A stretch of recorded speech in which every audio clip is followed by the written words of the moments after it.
Bien avant que la médecine ne devienne une science, elle fut un mystère.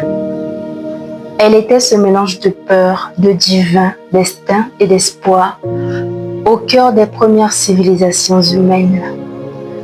Pour comprendre ce qu'est la médecine aujourd'hui, il faut revenir là où tout a commencé. Dans la poussière des temples, les papyrus sacrés, les tablettes d'argile et les premières dissections humaines. L'histoire nous transporte d'abord en Égypte, au bord du Nil, vers 3000 ans avant notre ère. Dans cette société hiérarchisée et religieuse, la maladie était perçue comme un déséquilibre causé par les dieux ou par des forces surnaturelles. Mais les Égyptiens ne se limitaient pas à prier, ils soignaient.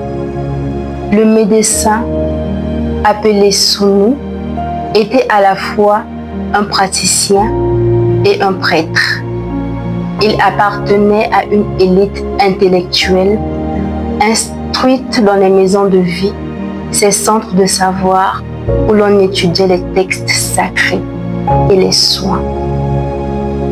Ce qui frappe, c'est que l'Égypte ne se contentait pas de rituels, elle observait. Les papyrus médicaux en témoignent. Le plus célèbre, le papyrus Hébert, vieux de plus de 3500 ans, décrit des centaines de remèdes, cataplasme, infusion, angu. On y trouve des recettes contre les maux de ventre, les brûlures, les infections.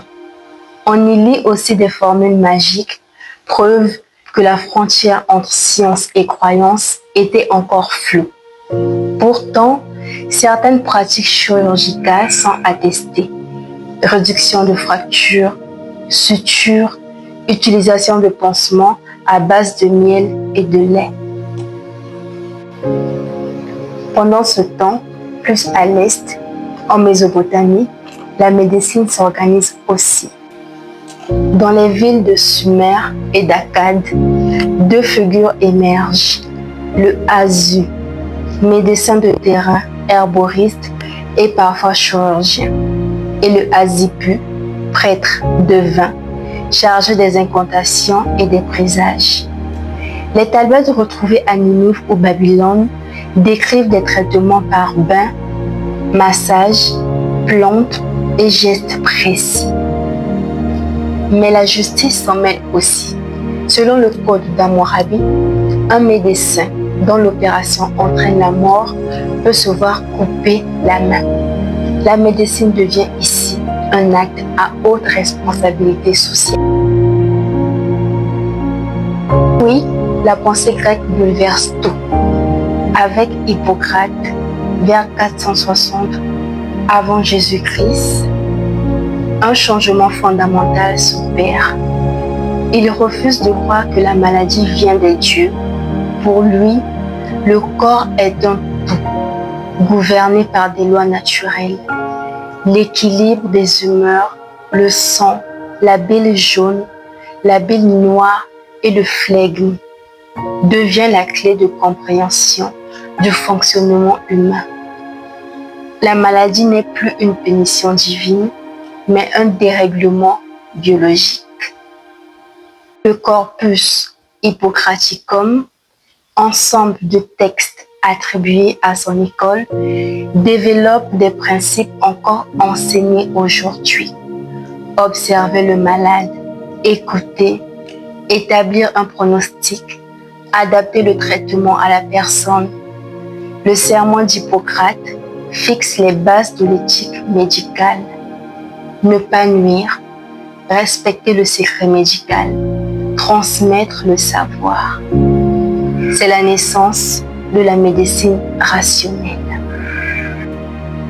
Ce monde grec va plus loin encore.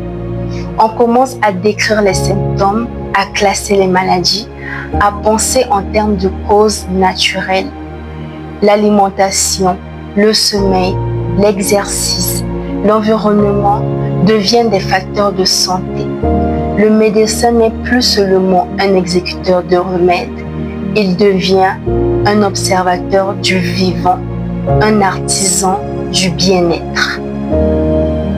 L'Antiquité, dans toute sa complexité, jette ainsi les premières pierres dans une médecine qui, tout en restant figée dans le sacré, cherche à comprendre le corps humain de façon logique.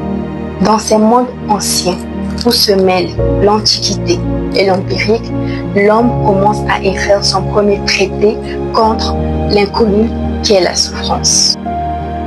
Aujourd'hui encore, en salle de garde ou à l'amphithéâtre, le souffle d'Hippocrate, des Asus, des Summu murmure encore dans l'oreille de chaque étudiant. Observe, comprend, respecte, soigne.